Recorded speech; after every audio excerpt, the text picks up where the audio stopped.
Buenas noches. En el mundo de la justicia dicen que no se sabe qué es peor, un criminal culpable suelto en la calle o una víctima inocente encerrada en la cárcel.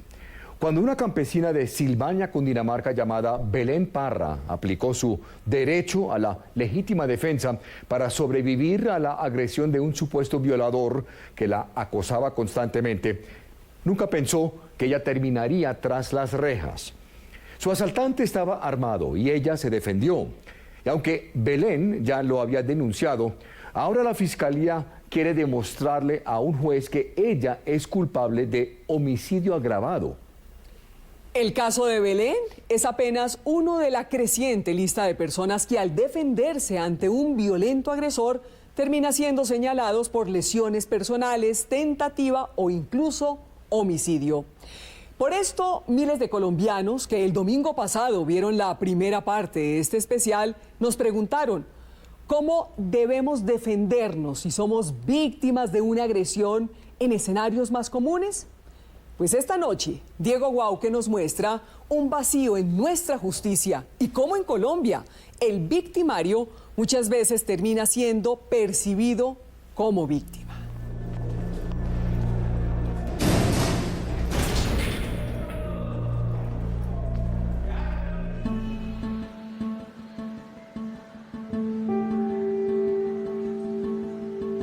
De acuerdo con Medicina Legal, en Colombia 2 mujeres son violadas cada hora.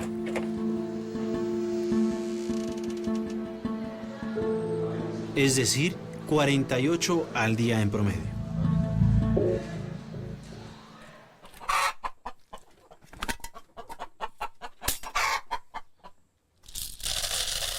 Esta señora campesina, Belén Parra Garay, por poco se convierte en la víctima número 49 del día 17 de marzo de 2014. El pasado 27 de abril, esta madre y esposa de 51 años les contó a las cámaras de Séptimo Día su versión de lo que ocurrió esa tarde. Yo venía del pueblo, había ido al pueblo, venía aquí Por esta vereda, en esta carretera, venía a pie. Pero también cómo poco a poco su historia comenzó a girar a tal punto que de un día para otro cambió de rol, de víctima a victimaria. Y llegando aquí a este sitio, sobre esta quebrada, Sí. el tipo estaba aquí. ¿Cómo se llama? El tipo se llama José Romero. José Romero. ¿Qué le dijo José Romero? Tenemos que hablar, vamos a hablar de lo que pasó anoche, de que ustedes me están humillando. Ah, listo, pues le dije yo, hablemos aquí. En ese momento me muestra un arma, una escopeta corta. Sacó una escopeta. Saca una escopeta, me muestra y dice, camine.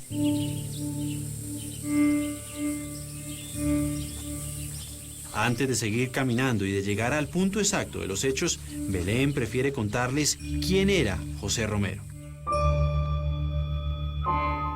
José Romero tendría 45 años tal vez. Él es un poco retraído, poco sociable, pero venía, trabajaba, uno le decía, bueno, aquí hagamos tal cosa. ¿Eso fue en qué año? En el 2013. José Alfredo Romero Ruiz era el hijo de un vecino de Belén y en esta casa, en zona rural de Silvania, Cundinamarca, hacía varias labores. Aquí venía 1 o 2 días a la semana.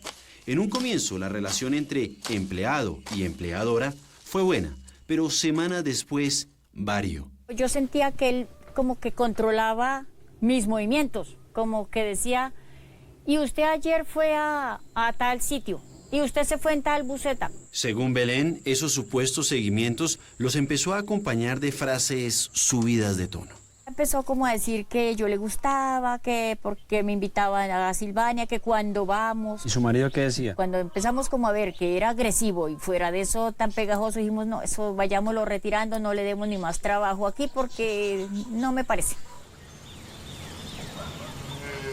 Belén asegura que después de esa decisión, José se tornó violento. Se mete aquí a la casa a echarnos piedra y a intranquilizarnos. ¿Qué rompió? Tejas, Angie Origua, es la hija de Belén. Estuvo presente esa noche. Llegó histérico dándole patadas al perro y empezó a golpear todas las paredes, eso nos insultaba. El señor pues me dio 2 puños, me los dio por acá. Señora Belén, ¿y esa vez ustedes lo denunciaron? Claro, en la inspección de policía y en la dónde? fiscalía de Silvania. Esta es la copia de la denuncia. Es del 17 de marzo de 2014. Aquí, la policía cita a José Romero por el asunto de agresiones físicas. Después de denunciarlo, Belén se dispuso a regresar a su vereda. Cuando estaba a pocos minutos de llegar a su casa, según ella, fue sorprendida por José en este sendero.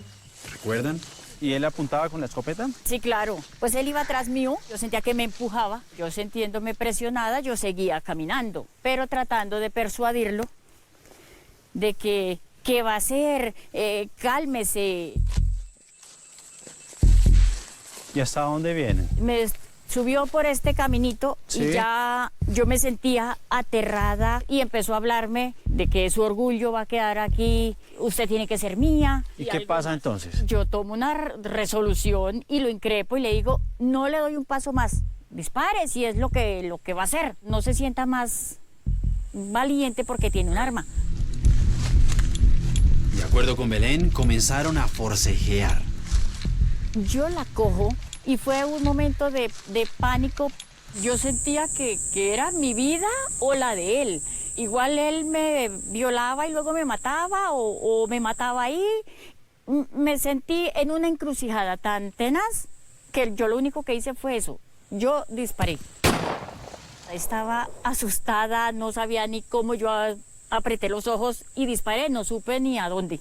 ¿En legítima defensa? En legítima defensa porque sentí que era mi vida lo que estaba en juego. ¿Dónde le propinó usted el disparo a este señor? En el estómago. ¿Y él cae al piso?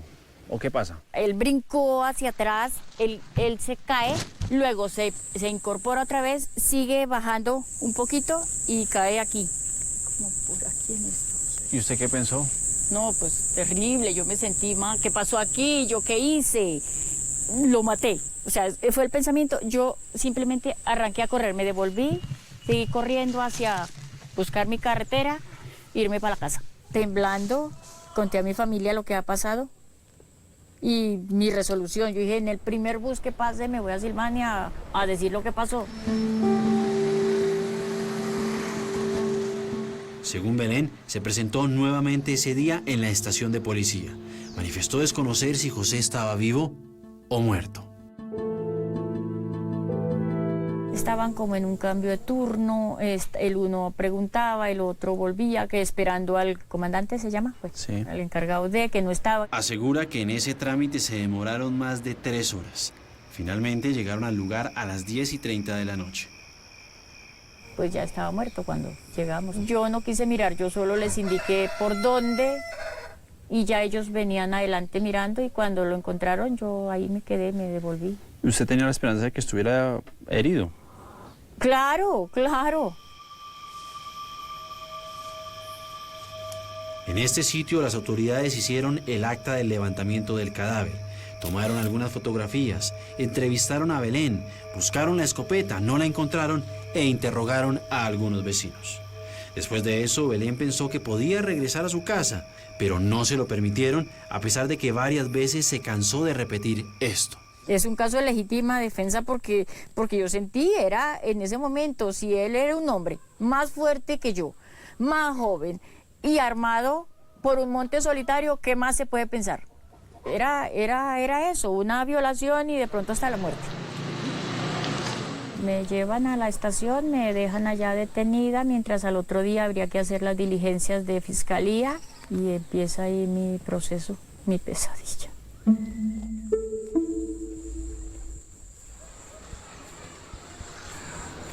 Al día siguiente, el municipio de Silvania conoció la noticia y que Belén, líder comunal de la vereda, estaba detenida por ese hecho.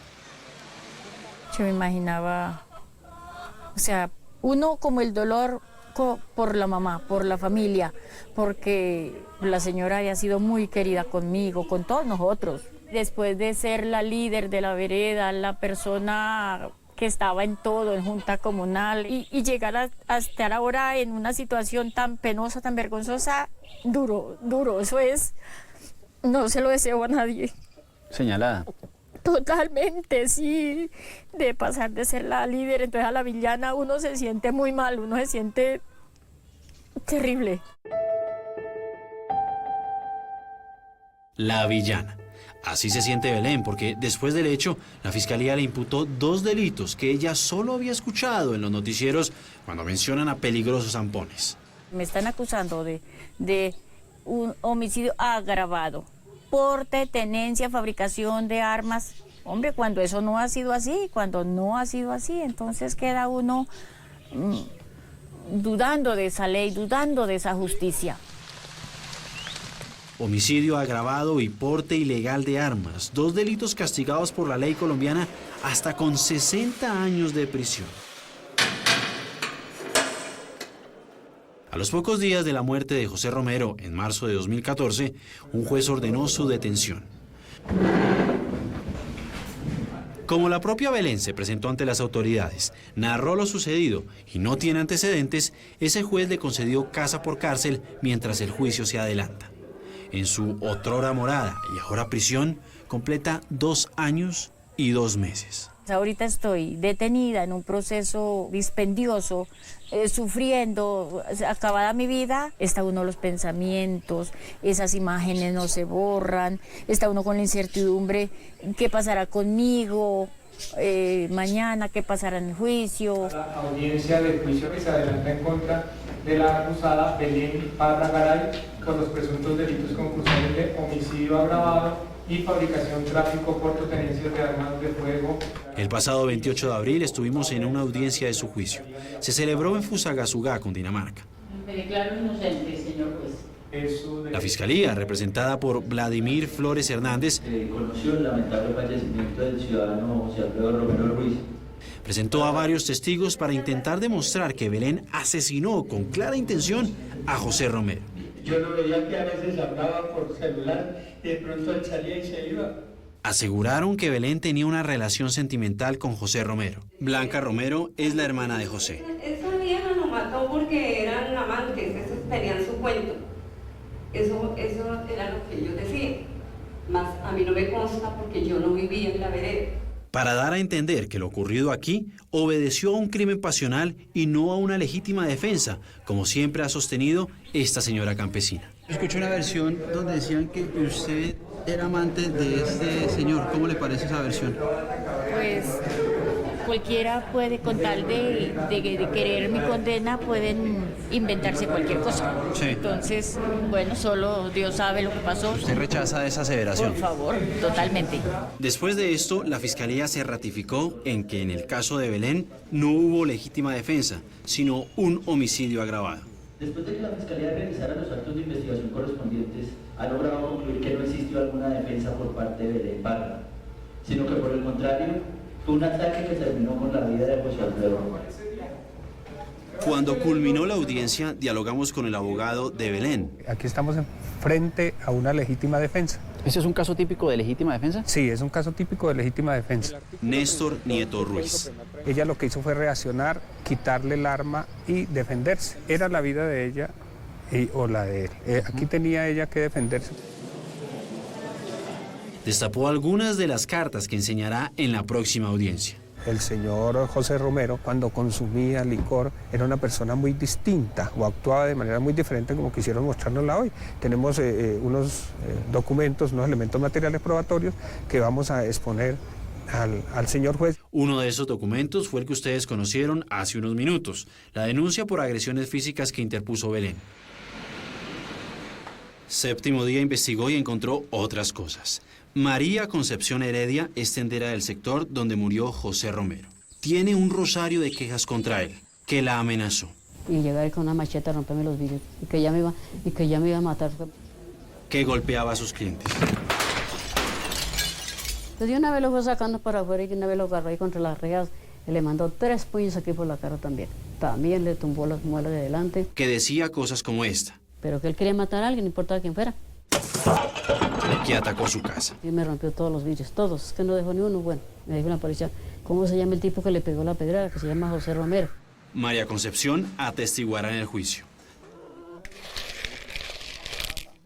También lo hará Edelmira Chitiva. Según esta señora de 61 años, José Romero intentó abusarla. Me dijo, buenos días, mi amor. Y dijo, mi amor, venga que la necesito. Y le dije, ¿para qué me necesita? Dijo, venga que usted no sabe qué es lo que yo le traigo aquí. Así, cuando él me dijo, yo me tiré por debajo de la cerca y él ahí mismo se botó y me agarró de aquí. Yo llevaba una chaqueta negra.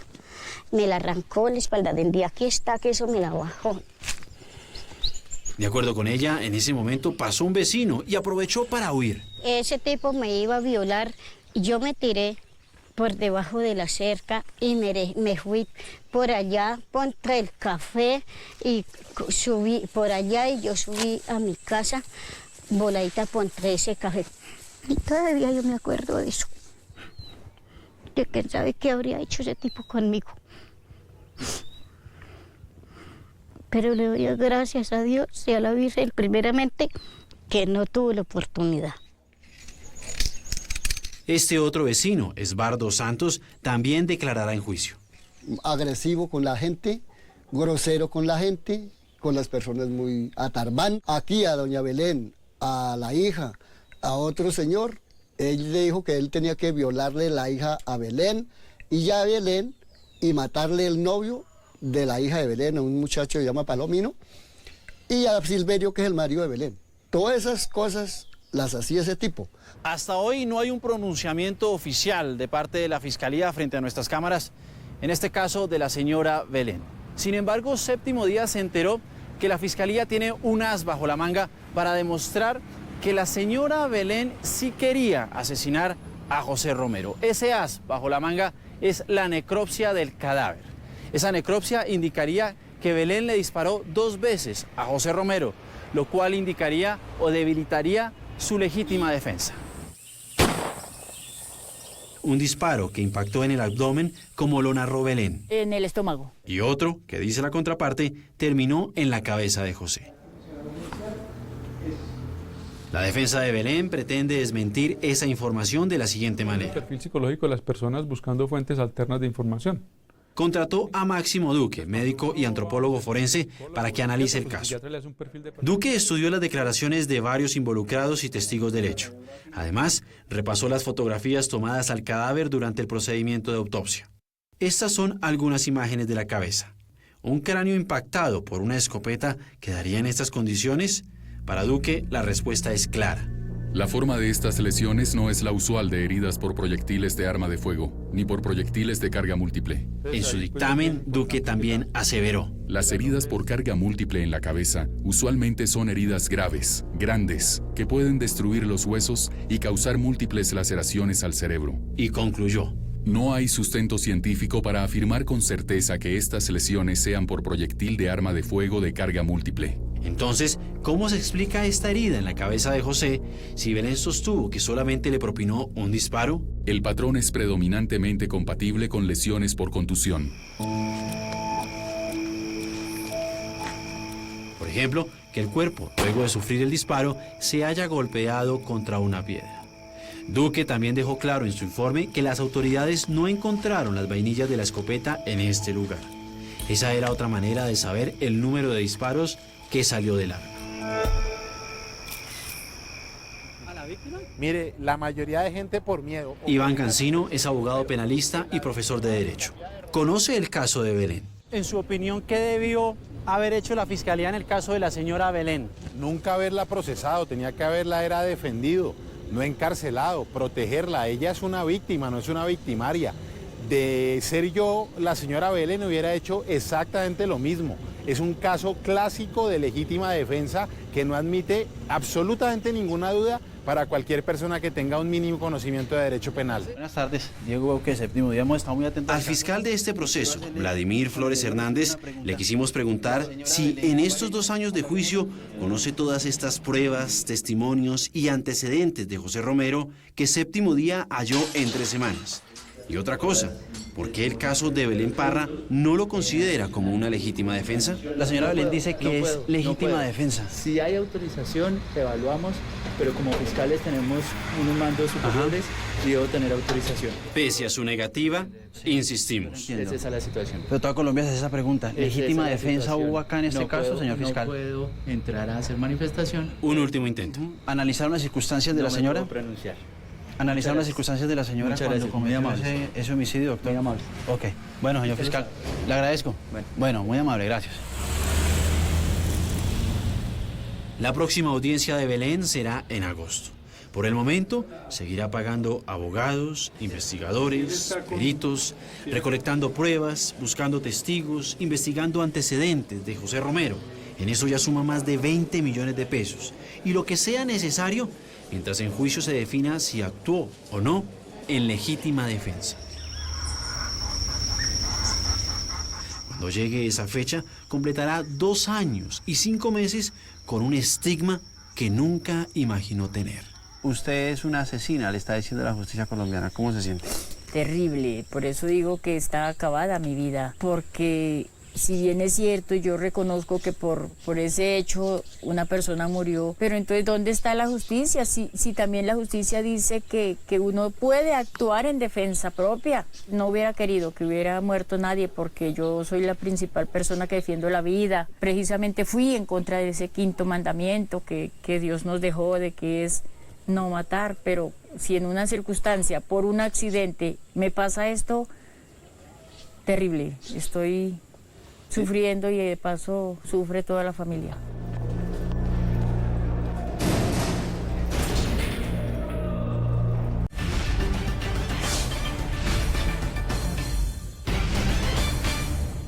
Puede que usted sea la víctima de una agresión, pero si se defiende con golpes contra el agresor y este lo demanda por lesiones personales, quien debe asumir la carga probatoria es ¿quién? Usted. ¿Pero qué es la carga probatoria? Malu, la carga probatoria es cuando la verdadera víctima, no el agresor, tiene la responsabilidad de demostrarle al juez que fue asaltado primero y solo se estaba defendiendo. Pero no es fácil. Las víctimas dicen que debería ser al revés, como lo es en muchos países, que el agresor así diga que usted le pegó mientras se defendía, es quien debe tener la carga probatoria. Pero como lo verán en la continuación de la investigación de Diego Bauque, hay figuras en nuestra justicia que para mucha gente no tienen sentido.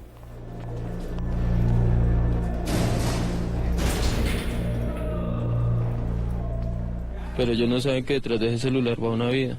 Lastimosamente en este caso fue la vida de mi hermano.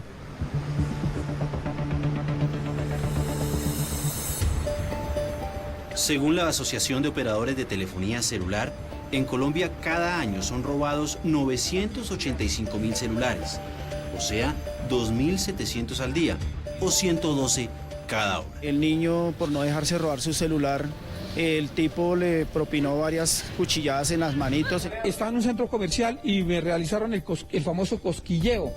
Es decir, mientras usted ve Séptimo Día, los ladrones colombianos han hurtado 112 de estos aparatos. Simplemente por robar el celular, toma un arma blanca y hiere a mi primo en el pecho.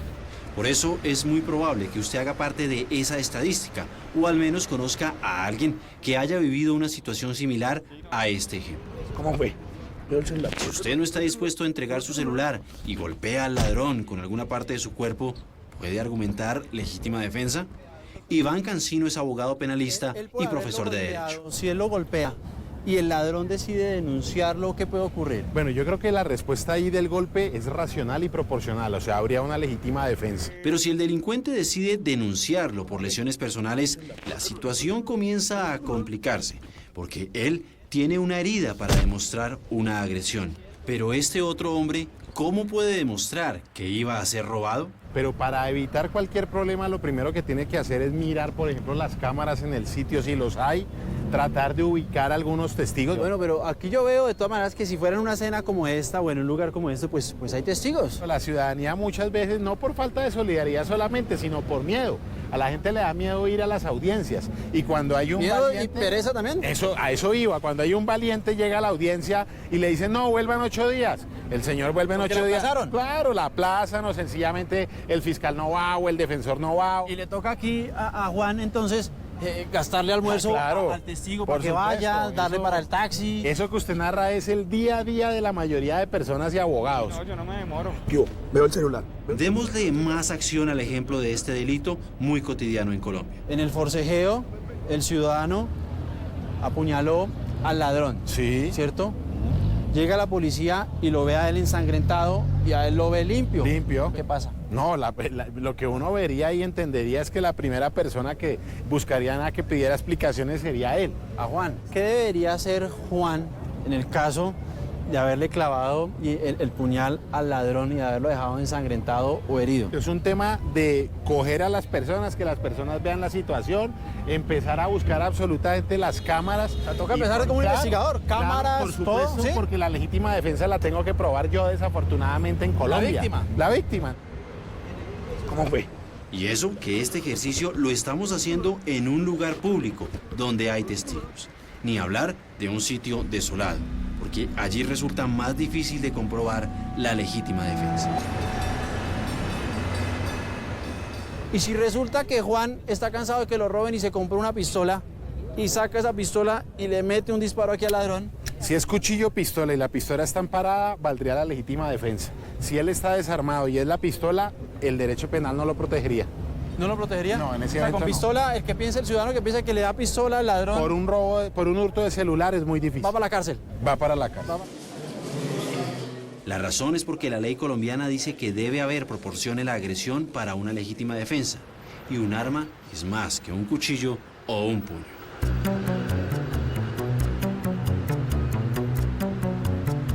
De acuerdo con Asopartes, los accesorios que más les roban a los carros son las llantas, las plumillas, la tapa de la gasolina y los espejos. Estos robos han aumentado en un 7% con respecto a 2015. Por eso cada vez más personas andan armadas en sus autos. ¿Él puede utilizar ese palo? Sí podría utilizar el palo para repeler la agresión de una manera proporcional, es decir, lo suficiente para alejar el peligro. Si este señor conductor le pega con ese palo y le rompe la nariz al ladrón, ¿qué pasa? Queda enredado, que lo pueden judicializar e incluso puede terminar pagándole una indemnización a la persona que le quería robar el espejo. ¿Una indemnización más cara que el espejo? Más cara que el espejo. Ni hablar de dispararle a ese ladrón.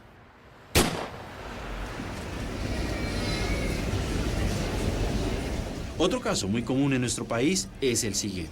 Cuando siento que el tipo se me manda por detrás, me coge la cola. Me acercó un hombre con un cuchillo y me amenazó y me empezó como a manosear y eso.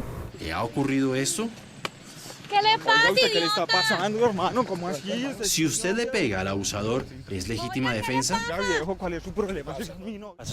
Sí, claro, la legítima defensa del honor también está reconocida en nuestra legislación. Lo que pasa es que ahí la proporcionalidad sí tiene que uno analizarla con mucho cuidado. En el caso de un empujón o un golpe podría aguantar la legítima defensa. Si el novio golpea a la persona que le cogió la cola a la novia y llega un policía, ¿qué ocurre? La persona que va a estar agredida con un morado con sangre va a ser el agresor.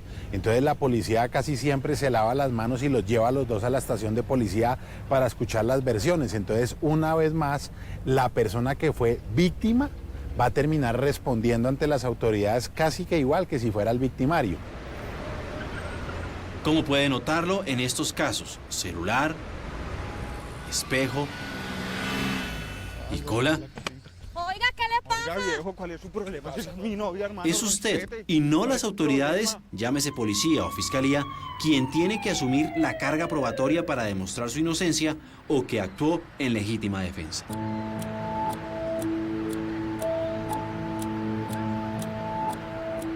Todo esto lo saben ellos y con frecuencia lo aplican.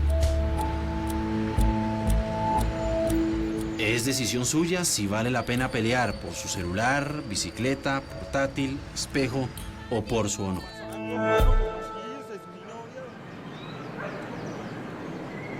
Ahora queremos ponerlo en una situación más difícil y dramática. Quieto, no se mueva, disparo, quieta. Pero que no está alejada de nuestra cotidianidad colombiana. Según la Policía Nacional, en Colombia, los ladrones roban una casa cada 2 horas. Por lo general, los delincuentes lo hacen mientras usted y su familia están por fuera. Pero, ¿qué pasaría si el ampón irrumpiera y los encontrara allí? Aquí ya no está en juego algo material. Aquí están en peligro sus seres queridos. Quieto, quieto, quieto, no se mueva, quieto, hermano, quieto ahí, quieto, quieto, al piso, al piso, al piso. Y digamos que en esta acción el papá reduce al delincuente y le suelta un disparo. ¿Qué le pasa a ese señor?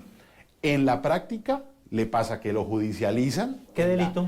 Puede incluso ser una agresión a la vida, una tentativa, un homicidio, una lesión. Pero lo lógico, lo que la ley diría, es que este señor debe quedarse en su casa, en su nicho familiar y ser aplaudido. Pero aquí, no, aquí desafortunadamente el que defiende ese derecho, su intimidad, una legítima defensa privilegiada, tiene que salir a dar las explicaciones, mientras que el verdadero agresor sale a ser ahora la víctima. Este señor, después de hacer eso, ¿esa noche duerme en su casa y al día siguiente va al trabajo? No, la regla general es que no. Aquí muchas de las veces la justicia no le cree. Entonces lo deja en algunos casos detenido, o en algunos casos lo vuelven a citar para que explique más y lo van tratando de enredar. ¿Y qué tiene que hacer para salirse del embrollo? Abogado. Le toca entonces a él buscar, si necesita un perito, por ejemplo, para estudiar la necropsia del cadáver o para mirar balística forense, pues no siempre es gratuito. Entonces la familia tiene que empezar a empeñar la licuadora, el televisor y a sufrir un drama. Y todo esto porque en Colombia la carga probatoria en una legítima defensa la asume la víctima y no el Estado. A mí es al que me toca probar que estaba sufriendo una agresión, que era real, que era inminente. Al abogado Cancino le planteamos otro escenario en la misma casa. El papá coge un cuchillo, porque la señora está cocinando, coge el cuchillo y se lo clava y hiere al ladrón. Claro, ¿Qué pasa en esa escena? La policía lo que ve es una persona herida, sangrando, e inmediatamente piensan que el agresor es el que tiene el arma. Y obviamente lo van a llamar a declarar y empieza el mismo suplicio que hemos hablado. Para reducir ese suplicio, haga esto. Rápido. O sea, entrevistar a los vecinos, las cámaras, la familia, las huellas digitales, grabar o filmar hoy con un celular como se pueda, por dónde entró, cómo entró, si fue violento, si no violento, documentarse lo más que se pueda al ciudadano, porque desafortunadamente usted, por defender su vida y la de su familia, le va a después tocar defender su libertad. ¿Por qué está ocurriendo esto en nuestro país? ¿Es un problema de la ley de legítima defensa?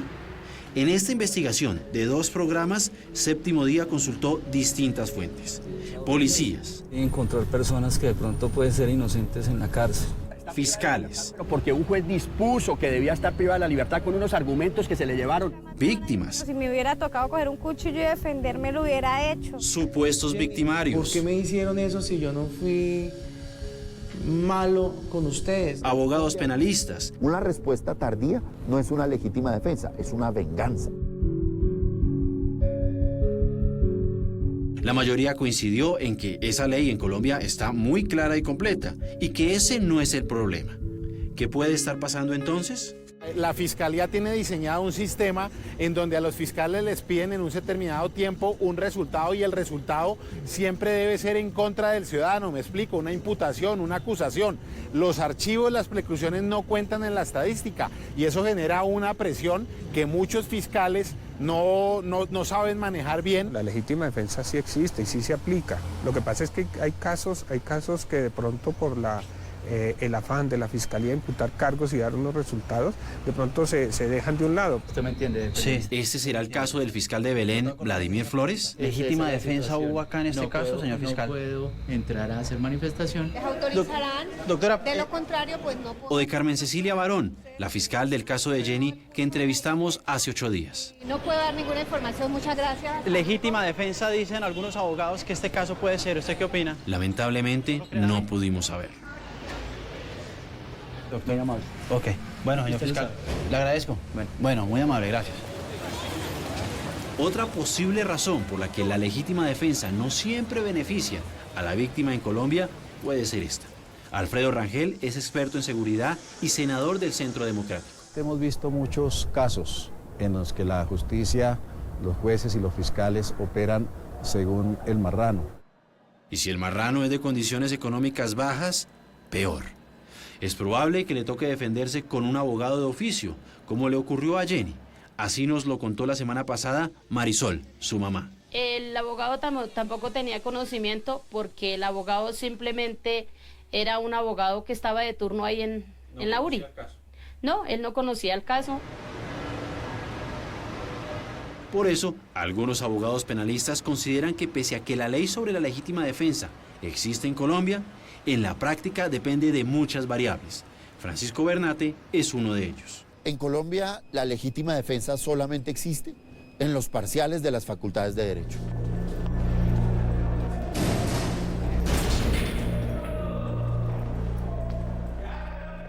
Sin duda, la agresión más común contra los colombianos es la que comete el ladrón de celulares. Miles y miles de colombianos tienen que defenderse cada día. ¿Qué hacer en este caso? Ya regresamos. Era obvio la lesión personal porque tenían de pronto un morado, sangre, algún tipo de lesión. Mientras yo pensaba, bueno, ¿y yo cómo hago para demostrar que estos personajes fueron efectivamente los que me robaron el teléfono?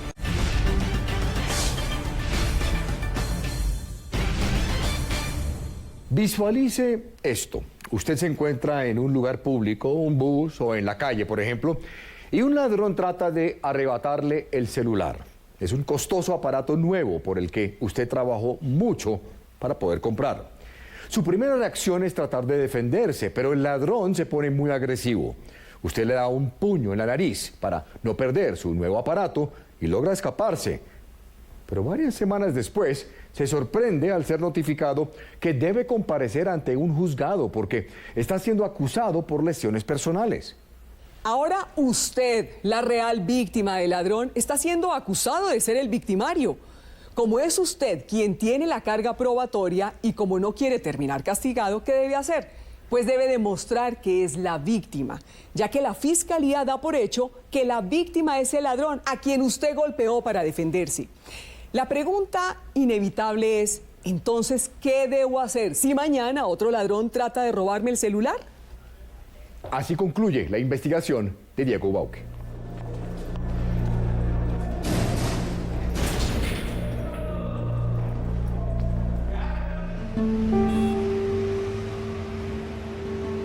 Edwin Julián Bermúdez es uno de esos 2.700 colombianos que a diario les roban el celular.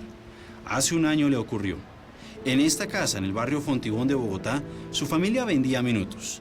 Un día, 3 jóvenes pidieron el aparato para hacer una llamada. Lo tenía su hermana de 10 años. Los pelados le rapan el teléfono y arrancan hacia la parte de abajo. Por ese sitio pasaba Edwin, quien alcanzó a oír los gritos y el llanto de su hermana. Si les pido el teléfono decentemente, les digo que me den el teléfono, que me la devuelvan, que ya que ese es el medio por el cual mi familia, mi mamá, tiene algunos ingresos extras. Ellos me agreden físicamente, entonces yo lo que hago es, me boto contra la reja y ellos se me vienen a golpearme. Lo hizo con este mismo bastón. Lo usa por un accidente que tuvo hace 3 años. Yo les boto a donde caiga, a la cara, al rostro. ¿A los 3 ladrones? Sí, señor. ¿Y ellos dónde lo golpearon a usted? En la cara, en el pecho, en los pies, me dieron patadas. Edwin actuó en legítima defensa de un tercero, su hermana. Así también lo permite la ley. Yo estoy actuando en defensa propia y en legítima defensa por el bienestar de mi hermana. Llegó la policía. Al momento de requisar las personas se encuentra que tienen el teléfono celular que hacía 5 minutos acaban de robar en mi casa. A pesar de recuperar el celular, sintió que debía cumplir con su deber ciudadano. Voy y lo denuncio por hurto. Pero en la estación empezó a sentirse en el mundo al revés. Yo me veía en una encrucijada muy fea, ya que pues ellos fueron a medicina legal y demás cosas, y se daban cuenta, podía ser, era obvio, la lesión personal porque tenían de pronto un morado, sangre, algún tipo de lesión. Mientras yo pensaba, bueno, ¿y yo cómo hago para demostrar que estos personajes fueron efectivamente los que me robaron el teléfono? Yo pensaba que si habían cámaras de seguridad, que si habían testigos, de que si los testigos estaban dispuestos a ir a perder un día de trabajo, ir a testiguar. De todas maneras, prosiguió con la denuncia. En audiencia se volvió a ver con ellos y llevó a los testigos del robo. Me toca a cada uno darle para el almuerzo, para el taxi, y la verdad es una rogadera para que la gente vaya. ¿Cuánto gastó en eso más o menos? Como casi 90.000 pesos. Pero 8 días después se encontró con algo absurdo, pero común en estos escenarios. Una citación de la policía para comparecer contra lesiones personales contra uno de los actores del hurto. ¿Qué le pedían? 1 millón de pesos. ¿Cómo creen que se escribió el final de este capítulo? Llegamos a un acuerdo en que yo les quitaba la demanda por hurto y ellos me quitaban a mí la demanda por lesiones personales. Historias como la de Edwin, Jenny y Belén no son extrañas para el senador Alfredo Rangel. Él cree tener detectado uno de los principales problemas de la legítima defensa en Colombia. Yo creo que el caso de qué lado está la carga de la prueba es absolutamente fundamental en los casos de legítima defensa. Es el Estado el que debe demostrar, la Fiscalía la que debe demostrar que la persona que se defendió efectivamente cometió un delito y no el atacado el que debe probar su inocencia. Desde hace unas semanas tiene una idea. Quizás, luego de estos 2 programas, se atreva a madurarla. El tema aún no está dentro de nuestra agenda legislativa, pero eventualmente podríamos analizar este asunto, dado que realmente hay muchos casos en que la víctima resulta siendo revictimizada por la justicia. Después de lo ocurrido, Edwin tolera 2 cosas: las amenazas de aquellos 3 que denunció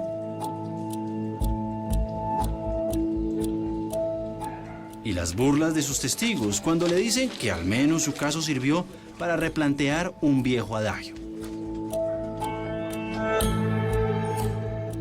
La justicia cojea, pero no siempre llega.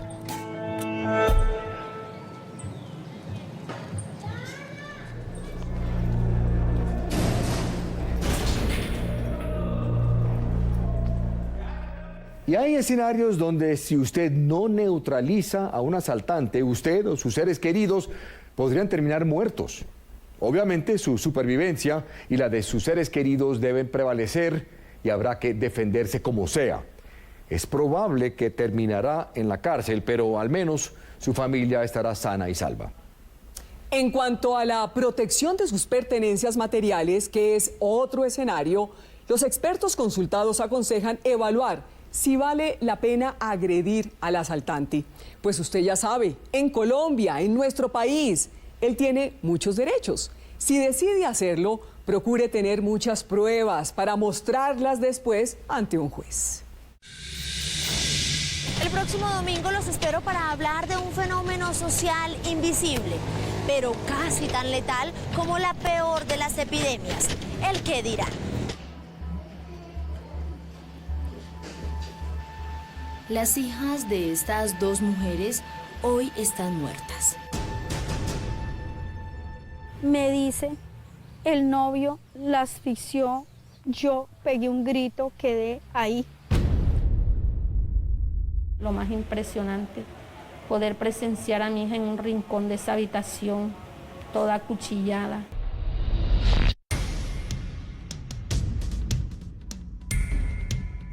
Y usted me pide que esté bien, CJ, después de que yo me acuerde de todo. ¿Ah? No. O sea, yo no sé usted en qué cabeza le cabe ver tantas cosas malas. Pero nunca se atrevieron a contarlo. Muchas veces le llegué a ver moretones en los brazos, en las piernas, y muchas veces le pregunté, ¿por qué tienes ese moretón? ¿Qué pasó? ¿Por qué tienes esto? Me decía que era que se había golpeado, que ella era la piel delicada. ¿Pero qué era eso que las hacía callar? Ella pensaba eso de que los trapitos sucios se lavaban en casa. ¿Podemos decir, doña Tulia, que a su hija la mató el miedo al que dirán? Sí, señora. ¿Qué dirán los amigos, las amigas, los compañeros de trabajo? ¿Qué dirán? Aquí se acostumbra mucho que la mujer se casa y se casa es para toda la vida. No te casas y ya mañana te divorcias. una cadena social presente en la cabeza de la mayoría de mujeres maltratadas. ¿Cómo eran esos días en los que usted ocultaba y fingía llevar una vida perfecta? Es un desgaste moral y físico. Es muy doloroso. Que la gente solamente es, ay, pues muy de malas, usted se lo busca. Vámonos, ven, vamos. ¿Pero qué tan real será que algunas personas juzguen a una mujer maltratada? Séptimo Día hizo el experimento.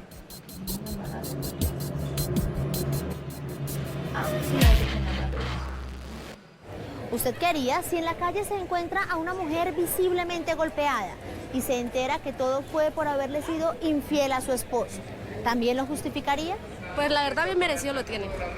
¿Por qué? Porque cómo va a hacerle eso al marido y de gracias que está ahí. El que dirán resulta opresivo para mucha gente y la oportunidad de dañar o de herir para otros. ¿Se ha preguntado qué tanta importancia le da a lo que piensen los demás?